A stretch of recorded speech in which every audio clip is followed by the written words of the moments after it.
And little Caylee, you know, was being a 2.5-year-old and acted up, and I was like, be quiet, I want to go do something, and Grandma's tired of taking care of you, and just be quiet. I don't think she did it on purpose. I think it was accidental, and one thing led to another.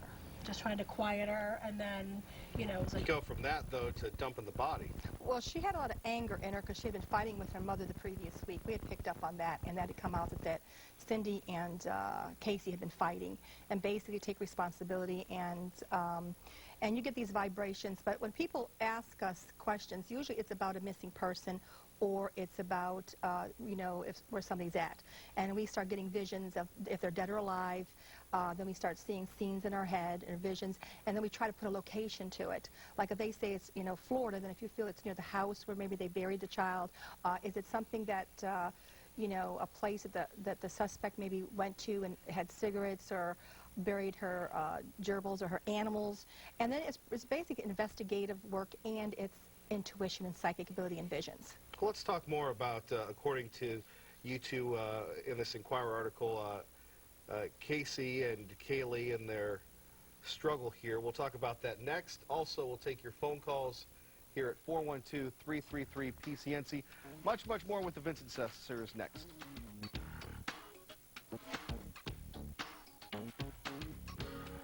Welcome to the digital world. By June 12th, Antenna TV will be all digital. To get ready, buy a digital set or a converter box. Then try testing your antenna. Move it around like this and check your reception. If you're not getting a clear signal or getting no signal at all, you may need a new VHF-UHF antenna. Learn more at antennaweb.org or phone 1-888-CALL-FCC.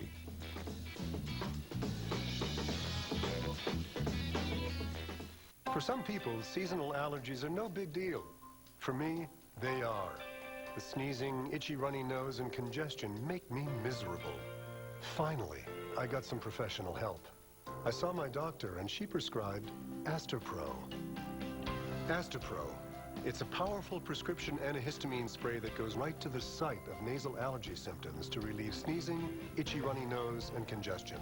See, Astepro goes in your nose and binds to histamine receptors. So when allergens attack, Astepro is there to block histamine and relieve those nasty symptoms. If you're allergic to Astepro, Astelin, or Azolastine, don't use it. Also avoid alcohol, sedatives, operating machinery, and driving. Side effects may include unusual taste, nosebleeds, headache, fatigue, and sleepiness. If you're like me, seasonal allergies are a big deal. Get some help. Ask your doctor about Astepro. And treat your nasal symptoms right at the site. Experience the difference between a master jeweler and a jewelry store. Trinity Jewelers offers custom jewelry creations starting at just $195 by recycling your old gold and diamonds into a beautiful new piece of jewelry or family heirloom. All of our fabrication is done on site by our in-house craftsmen to offer you the best value for your money by eliminating the middleman. Visit our quaint schoolhouse on Mount Nebo Road or online at trinityjewelers.com. Trinity Jewelers, for when you really want to say, I love you.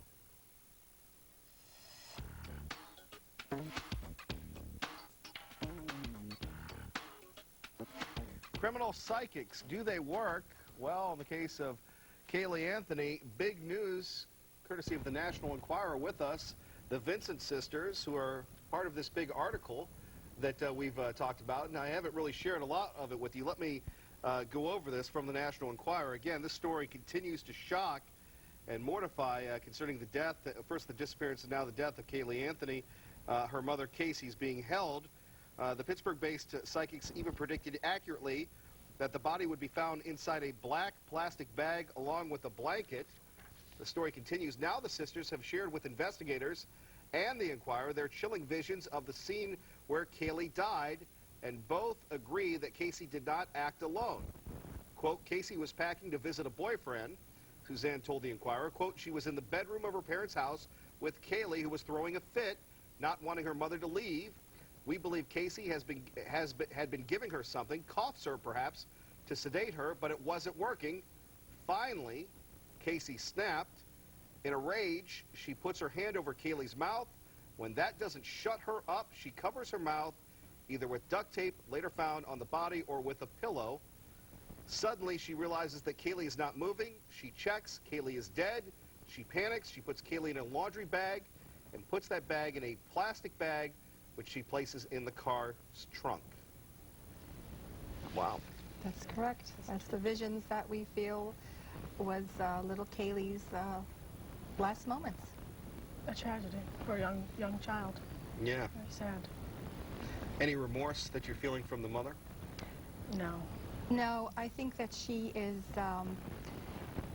she sort of like separates herself from what's happened, like it didn't happen. So it's kind of like a strange disassociation. Sure. It's really kind of a strange case. You say in the story she didn't act alone.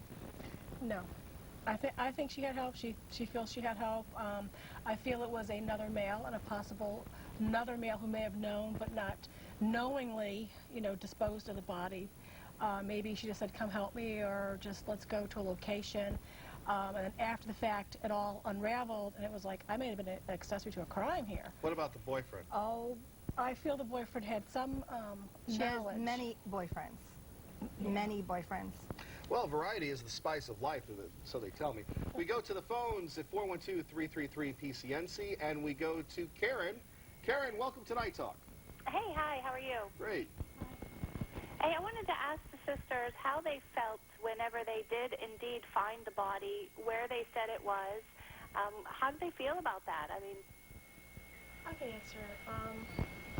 I felt closure for everybody. I felt closure for myself because everyone has been following this story. I felt deep sadness because everyone wants to keep on the back burner that maybe someone has her and then they'll release her. But definitely sad, and definitely now we have closure, and now we need to make that person accountable. Caylee's became everyone's little girl, and it felt like it was, I have two girls, I felt like it was one of my girls. Apparently said Casey was everybody's little girl, too. Yeah, Casey was everybody's girl, too. Yeah. Wow. You look at the grandparents. They stood by, or the grandparents, the parents, they stood by their daughter through thick and thin. We saw this play out on national TV. The father getting in fights with protesters. You getting reads on them? He's a little hot-tempered, so the apple doesn't fall far from Now, wait a minute. I could have said that. I don't think he believes his daughter did it. I think he believes someone else took her. But now I think his reality is checking in with him. He's starting to look at his daughter like, I actually have a child that committed murder and killed my beloved grandchild. I think that is inner turmoil and pain for him to have a reality check. I mean, a nice, normal family, and what did I do wrong? What did Mom do wrong? And our daughter is killing our beloved grandchild. Let's go back to the final moments of Caylee. Can you share that with us? Fear, pain? I feel it was a lot of fear, a lot of pain, unable to breathe, struggling for air, and It's a beautiful little girl here. the person that did this to this little girl has no remorse. Yeah. The person has no feelings. It was just anger. Things got carried away, went too far. Anytime you put something over a child's mouth, the intent there is they could smother or they could choke and not breathe anymore. And then the mother doing this, not a stranger. So the mother did this. Her Right. whole motivation was the little girl was acting up, 2.5-year-old, playing around. Her intent was to go see her boyfriend. But you go back to the vision you got about the girl, I mean, how she died. I felt that she tried to quiet her, and then, be quiet, I want to go out, and then just to, put her in a sort of a timeout, put a little tape over her mouth. And I kind of think it just went a little too far, and she was still acting up. And to quiet her, to scare her briefly, she put the pillow over her head. But, if you can only hold your breath a minute and 40 seconds, you go longer than a minute and 40 seconds, you have trauma. Heck, I can't hold my breath 4 seconds. Much, much more with the Vincent sisters next, right here on Night Talk. Stay tuned, everybody.